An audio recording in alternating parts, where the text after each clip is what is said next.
there's an attack on new atheists. Yeah. Now, as I understand it, new atheists pretty much are just atheists who are finally speaking up about atheism. It may be a little more, you define it, I think, a little more specifically, right? In the book, there's a little more about that they're actually trying to shoot down some ideas where an old atheist maybe just removed themselves from the discussion. Is that fair? Yeah, I mean, different people define it different ways. Austin Dacey, some people think there's no difference between new and the old. I do think there is a difference. I think they're a little more kind of forthright in their speech, and people interpret being forthright as being disrespectful or overly aggressive. I think that's a mischaracterization. I think that they've made the additional move from this set of beliefs or this suite of beliefs is irrational to these beliefs are delusional. And I think in my work, delusion has been a component of how I think is helpful to think about the problem. And but they don't take too kindly to that, the believer. If you delusion? go up to the believer, the average believer, and you say, you're delusional, they're usually not that responsive. Yeah, if you do that, you haven't read the book. Because you don't want to invoke a defensive posture in someone. Right. You want to enter into a conversation in which people change their beliefs from point of view of safety. Yeah, so this is literally what you do in the book. I mean, you lay out the exact tools on how you should talk to somebody. Line by line, word for word. Yeah. There's a template that you can use, and people have gone around, this one, Anthony Magnabosco has gone around with videos on YouTube who implements uses the scientific method, what is your confidence in this belief, gives an intervention based upon the book. Now what is and then a post-test, pre-test, intervention, post-test. And it's amazing the down moves that people make in only 5 to 10 minutes. So we know that this works. We know that this is effective. We know that these sorts of very civil, very engaging, and that's the other thing. You never have to worry about anybody saying they don't want to talk about their faith. Everybody loves to talk. It's like the one thing that the one commonality among people of faith. They love to talk about it. So speaking of talking about it, you also hit upon how people are very selective in what they believe. And if you get them to admit, well, I don't believe that this or that happened, right? I don't believe some about chopping off hands or chopping off heads. That's the crazy part. Right. But I believe in this other stuff. But I think what you were saying is that basically if you can get them to sort of start admitting something's not true, that's sort of how you pull the string, right? To then leading to getting them to admit some other stuff. Yeah, and a lot of that is you have to create conditions. And again, this isn't me. There's a long body of literature. There's a long line of literature about how to change the behavior of people who don't want their behavior changed. It's from drug and alcohol counseling. It's from motivational interviewing, cult exiting. This is out there, but nobody has really synthesized it. Yeah. No one has brought these disparate elements together. So I was partly thinking this when I was reading the book. What would you say is the problem? If there's the average person that's a believer that uses religion for community, celebrates some holidays, whatever the religion might be, but isn't doing anything, not the people that are beheading people. But if you're just some average person that doesn't necessarily take your faith seriously, but you get some sense of community, whatever it is, do you see an inherent problem in that? Or is that just for you, it's like, well, you're just sort of deluded, but all right, go with it. I do see a problem because I think that people are wasting their life energy on something that's not true. They're harboring a belief about reality that is almost definitely false. And we just know this empirically because of the number of different religions that make different claims about the world. They can't all be right. In fact, there are contradictions. Perfect one, Jesus was crucified, Jesus was not crucified, Islam, Christianity, Muhammad was the last prophet, Muhammad was a prophet for Mormons. So people are harboring views about reality that aren't true. The other thing is, I've heard people say that a lot. And I have to challenge, I have to push back with you on something. I'm not so sure that people can hold a private belief. I'm not so sure that somebody can have a belief and not have that belief bleed out into action. Not necessarily by speaking it, but just by the way they are. Can you give me an example? Yeah, well, that's what it means to hold a belief. Yeah. Like we say, so like I don't like people, I'm thinking about homosexuality, but that's too charged, so I'm going to use your blazer. Like, I don't like guys who... This is a nice blazer, come on. Whatever, Brooks Brothers, I'm just going to make that up. I don't like guys who have Brooks Brothers, but I can't stand them. They smell different, they look different, but I'm not going to let that, I'm not going to show that. Like, if I meet someone, I can work with someone who has a blazer, I think what it means, that's almost a denial of what it means to have a belief, to hold a belief about something.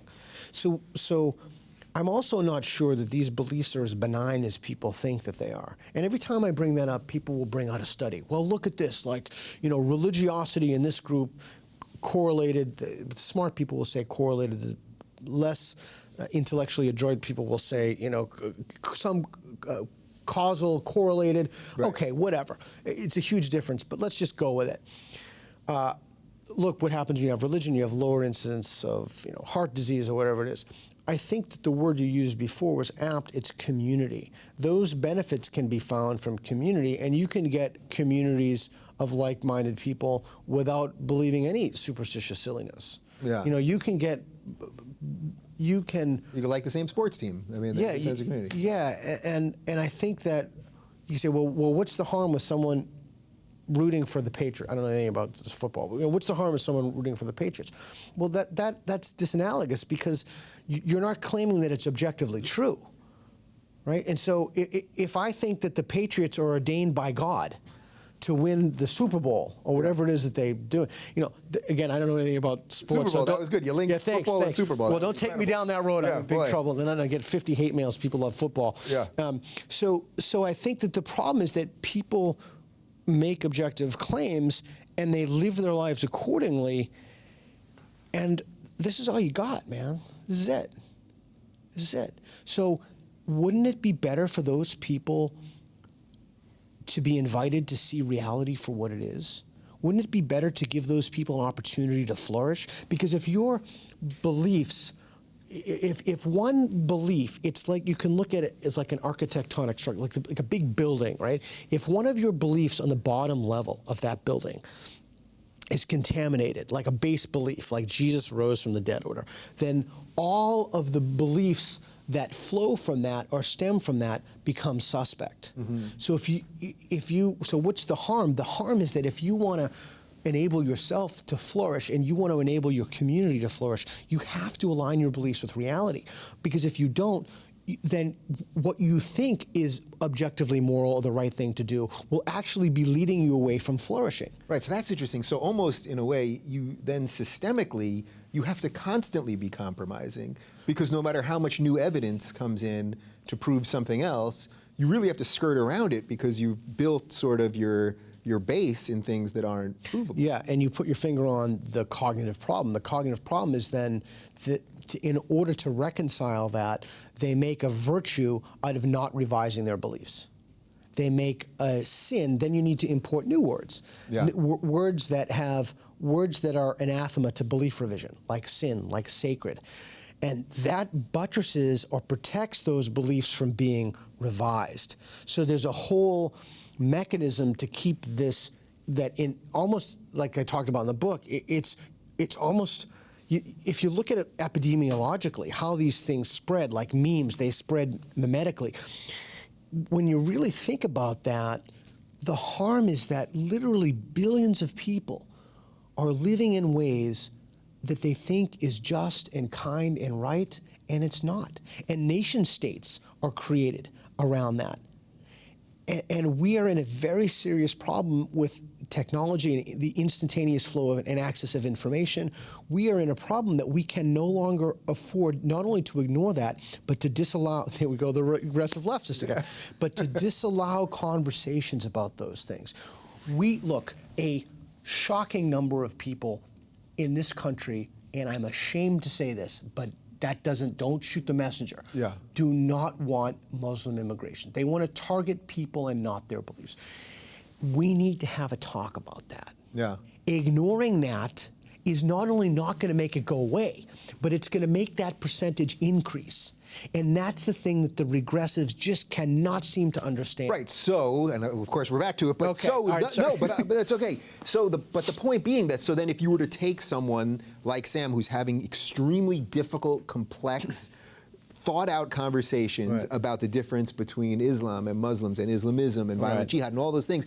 And if you put him in the same bank as Trump, there is nobody left. I think that for me, that for me is why I've taken this I've taken this thing on. Because I saw this guy who I told Sam to his face, I didn't even know who he was before that night. Believe it or not, I didn't really know. I didn't follow him on Twitter. I had never read any of his books. I had maybe heard of him. But I watched that thing and I thought, Jesus, here's a guy trying to tell the truth on some pretty controversial things, and look at the way he's being lambasted. And even trying to ask questions. And that's what's so interesting. And that's what look, it's complicated. Moral arguments are just complicated. That's why you have guys, very smart individuals, who have substantive disagreements about, eating animals, factory farming. This is complicated. But that's more reason and not less reason to talk about it. And what they've done to Sam is that they have created conditions to make it impossible for people to speak. They have really done exactly the opposite of what they... So that's the danger of what's going on in the colleges, really, because we're using Sam as one example of this. But if they can breed that ideology in the colleges, now it goes to what you were saying before. You worry about the future because now you're going to bring up all these people with all this idea. So is some of this, though, that to have these conversations, first off, we view things on Vine in 6 seconds and 140 characters, and I'm really happy to be doing long form again, and I really do believe it's coming back, and I get emails every day saying that people are digging it, so we're on to something.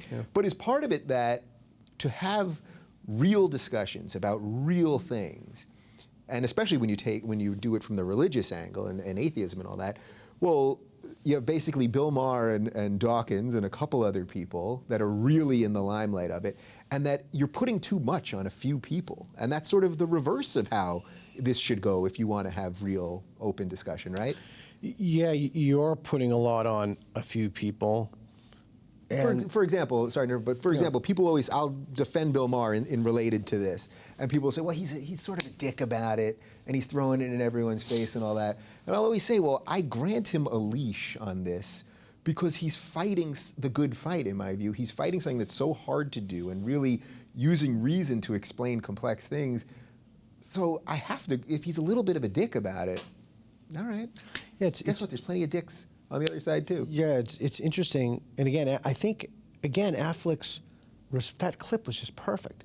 Affleck's response was so emblematic.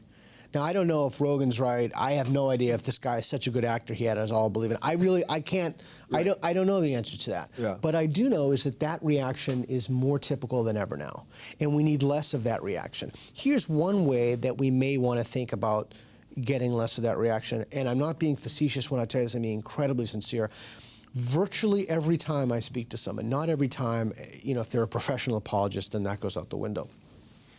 Virtually every time, when I'm speaking with someone, I always think to myself, maybe they know something I don't know. And if you can just attempt to hold that in your head, I have found in conversations with religious people, it's been very helpful. I will admit to you, I almost cannot do that any longer with the regressives.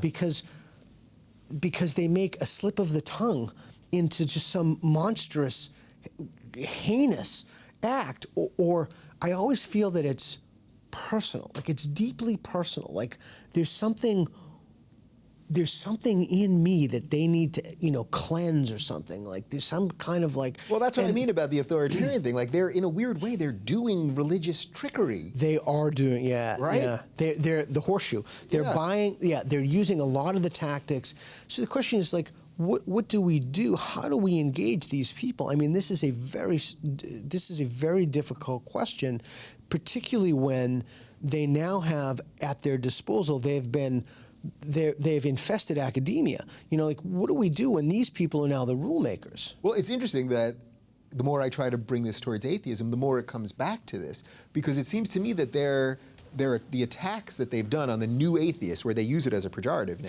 If you're a new atheist, it's some sort of evil creature. Even though I don't know anyone really that identifies as a new atheist as a I don't think. Maybe Sam does. I'm not even sure. I don't identify. But they've just muddied the water. You were just saying you don't identify as an atheist. I don't even identify as an atheist. Right. So, yeah, I mean, you can attempt to smear me, you can attempt to, but the irony is, and Joe and I talked about this today, it's like, I have never heard a person use the word intersectional who wasn't just a nasty person, who wasn't just a really just mean-spirited, angry person. Yeah. And so, and I think that is part of of course I should be indignant because I'm a good person. Good people become indignant at these things. Yeah. So, okay. We're going to talk about atheism now. Yeah, we're going to go back. Okay, let's go. This is fun. We're going to do, what kind of chart could we do on this? I keep trying to I'm ready. bring it back. Ready. Yeah, I know you're going with me. So, I think part of the problem is also that when people have made the choice to make the leap of faith, right, whatever the religion that they've jumped in a certain way, even though I think in their eyes they're doing something very lofty, in a certain way, I view it as sort of like you're giving up, sort of. You're like, the world is a pretty fucked up place. I don't know the answer, so I'm just going to leap and just hope that this. So is that part of why it makes the rational person's argument to them very difficult? Because you're arguing against something that's not rational in its most pure form. Did I get somewhere there? Yeah, I don't know, only because I think different people believe for different reasons. And so I don't know. Here's what I do know. Unlike this belief that seems to be memeing out everywhere or seems to be going around, you can actually reason people out of unreasonable positions. In fact, I was just talking to my buddy a couple days ago, John W. Loftus. I wrote the foreword to his new book. He was a disciple of the greatest Christian apologists, et cetera. He reasoned himself. Jerry DeWitt, the list goes on and on and on of people who have done that. And I think it doesn't start with reason so much. It starts with honesty. You really think there was a talking snake, like no bullshit. Like you think, but yet if you looked at your garden and you're raking up and a snake started talking to you, you'd be freaking out, right? Yeah. So and nobody would believe you. And no one would believe you, right? So these things cohere in a very complicated, not to use a big word, but covariant set of beliefs that reinforce other beliefs, et cetera, et cetera. So I don't think that we can narrow it down to one node or one data point for why people believe. I think it's a very complex equation. Yeah, it's funny. I haven't thought of this so literally until just this second, but years ago, I think in 1997, so I was 21, I went to Egypt and I was at Mount Sinai, which is supposedly where Moses got the Ten Commandments. And I hiked up the mountain. It's a long hike. You're supposed to do it at night. I did it during the day. I ran out of water. I mean, I was basically delusional. My stomach was messed up from I ate some bad pigeon in Cairo. I mean, if there was ever a moment where I was going to have a spiritual awakening, like that's where it was, because I was compromised in my body, right? And I remember, I'm not kidding at all. I mean, I remember going to the top of that thing and thinking like, if there's something here, you got to give me a sign, right? Like if there's something here, and this is where Moses supposedly saw the burning bush and got the Ten Commandments and all that, then you got to give me something. And there was nothing. So for me, that was sort of like, oh, yeah. God's very good at hiding. Yeah, great hider, this guy. Yeah, and I think that's kind of, I mean, if you really think about this, I apologize ahead of time if this lowers your IQ by a couple points. Oh, geez. People will say, well, that's why you need faith. Because there is no evidence or there's nothing for God. You just have to have faith in that. But you don't act that way in any other aspect of your life. Like, there's no other arena in which you think like that. Right. Can I go back to your friend again? Is that please. Okay? Yeah. Because I'm still thinking about this. So what if you had another belief that had nothing to do with Muslims or Islam that friend found odious? They would probably let it slide. I think that's where you're going. That's right? where I'm going. Yeah, and so that's what I'm amazed about with this whole thing. This seems to be the one sticking point that they can. So what is that? What is that? So that's an opportunity. I'll tell you what that is. That's an opportunity for your friend to reflect, to sincerely reflect about the moral priority that she or he has given this one issue, and to ask yourself, well, does that seem, just as an outsider, does that seem that this one issue should trump everything else? Because frankly, I don't even know your friend. I'm concerned about their well-being. Like, I'm concerned about their Well, priorities. Well, that was also part when we were having this discussion, which again was on text, which also felt so weak. Yeah. It felt like nothing. You know, when you're having a real conversation with someone and you can feel weight to it and you can feel importance, to do it over text felt ridiculous. I mean, not even email, which also wouldn't have felt great, but I could not get this person to sit down with me. That there would have been nothing else, and that's your point. There would be nothing else. And when I said, well, is there evidence of this? Have I ever, in all the time that you've known me, was I secretly doing this? Yeah, so here's the thing that I've been thinking about, the thing that I try to be careful of. I've been noticing it's like sometimes if somebody has a belief that's just so out in left field, it's really easy for me, and I try to rein myself in with this internal tendency. I don't verbalize it, articulate it, of thinking that these people have mental disorders. Like, it's very, and then I'll talk to people who, believe in actual talking snakes and such. And again, these are very nice people. They're very easy to talk to. I debated a guy in Perth, and I still keep in touch with them, written to each other. There is something about... Who literally believes that he talks to snakes? No, in talking snakes, like in the Bible. In talking snakes, like, not that he did himself. Yeah, no. That's a whole different level of person, I suppose. Yeah, that is, and it's very difficult for me, Dave. I try not to characterize people whose beliefs are so far afield of mine that they have mental disorders. And I think I find that the type of people who go into religion are the sort of people who tend to be imbalanced anyway, and they find a nice community for that, a way to discharge those bizarre beliefs. It's the same thing with the regressives. We're supposed to keep talking about atheism? Yeah, it's that they find this wonderful social justice warrior place where they can be behind their keyboard and angry and smear people, and they get all the hate and they get all the rage, and it's very difficult for me to rein myself in and not write them all off as people who have mental disorders. And that's part of my work, man. I'm trying. I hear you in the most that I can possibly hear someone. Yeah. I hear you, and that's why I find it exhausting. And it is exhausting. I wonder. So for you, even before the regressive thing took hold so much, this discussion, a discussion about free thinking and critical thinking versus faith. Right. And things you can't prove. And then you toss in some of the regressives. Right.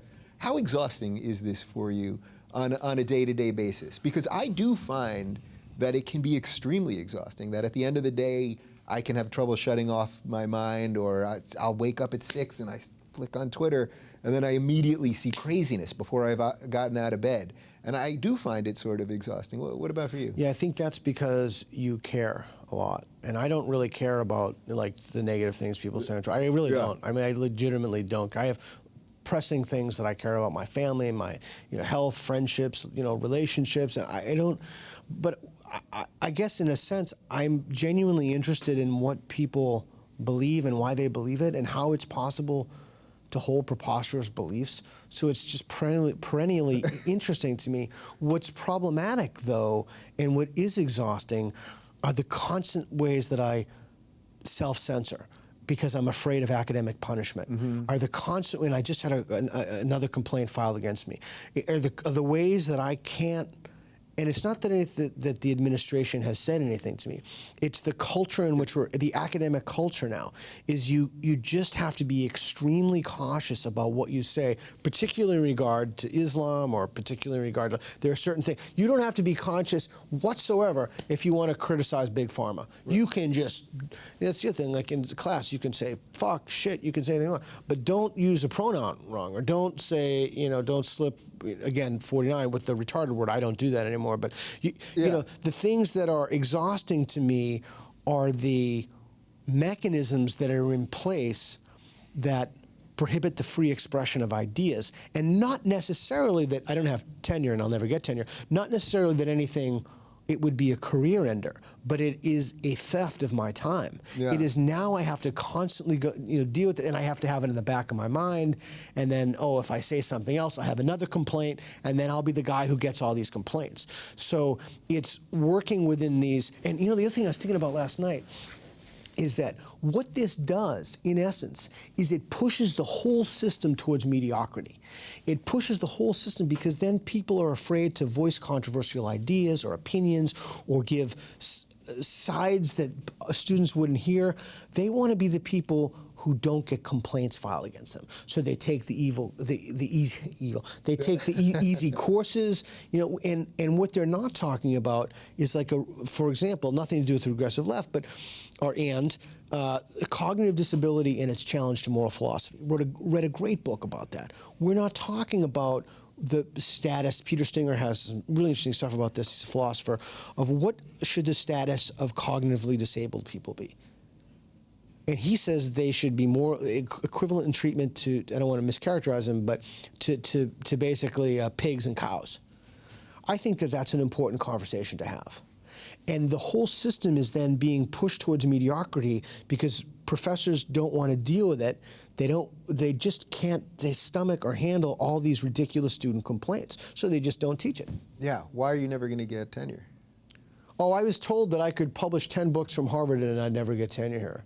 Wow. It was like the best thing that ever happened to me. The moment after this guy, I won't say who it is, this person told me this, I wrote an article. I'm like, well, okay, well, since I'm never going to get tenure and I know that there's nothing I can do independent of my accomplishments, I'll never get promoted. It just felt it was the most freeing feeling ever. I left his office and I wrote a little piece, something like I published, something like what should the role of the educator be? And I said that the role of the educator should be to change students' beliefs if they're not in alignment with reality. It seems to me totally uncontroversial. My colleagues freaked out about it. The piece went viral. This is brief chronology, and this is how I got in touch with Sam Harris.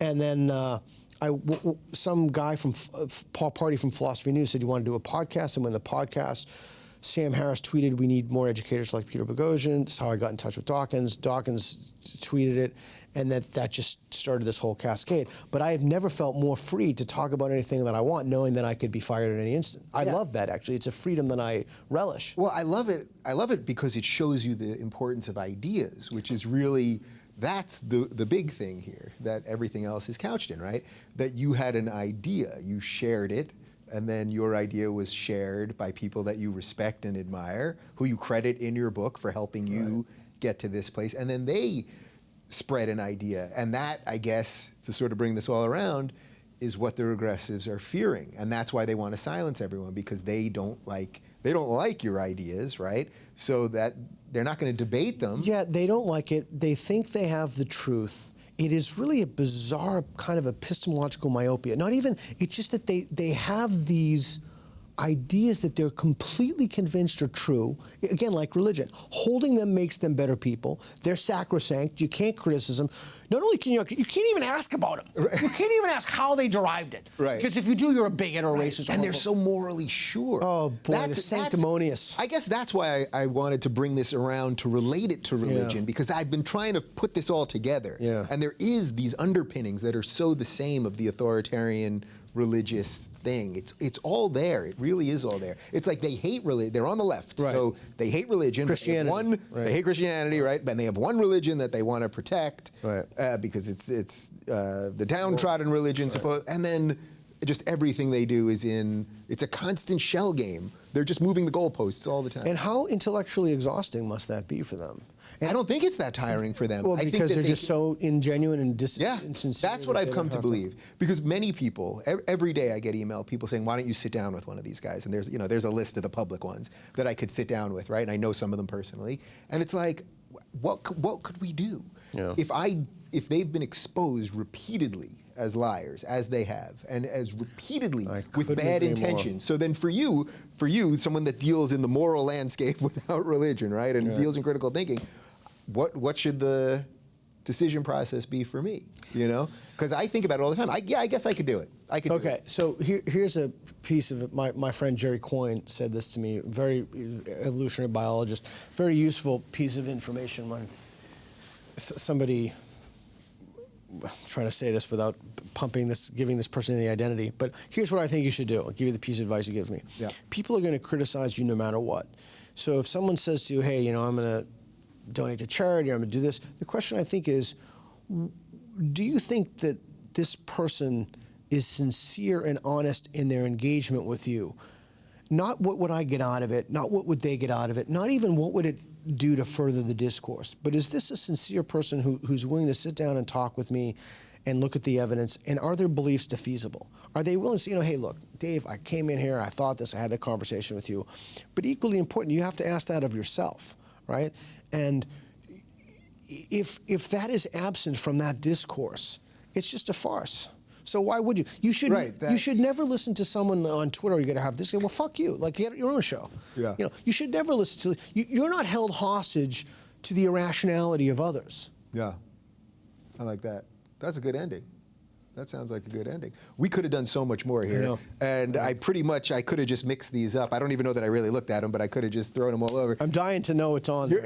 You can have those. All right. We will absolutely do this again. I love that. And then and I won't bring any of those cards, and we'll just see what happens. But the beauty of this is that this is big, and this is what a lot of people have wanted to talk about. And I like the fact that I'm able to talk about it with people that are dealing with it in different ways. So at the academic level and the religious level or belief level, and then people are dealing at the political level and all that. And you've been a catalyst. I mean, you've brought people together. You've talked about an issue that's important. More and more people are becoming aware of that. And you've become a figure in which people go to and they look to and they respect for these sorts of conversations to help them navigate these difficult terrains. Because these are not easy issues. No. They're particularly not easy when, again, a lot of the arguments that people on the regressives have, they really should be taken earnestly. Not treating people differently on the basis of skin color. I mean, these are really important things, and we need to be sensitive to how we behave. We need to be more kind and more just and more compassionate.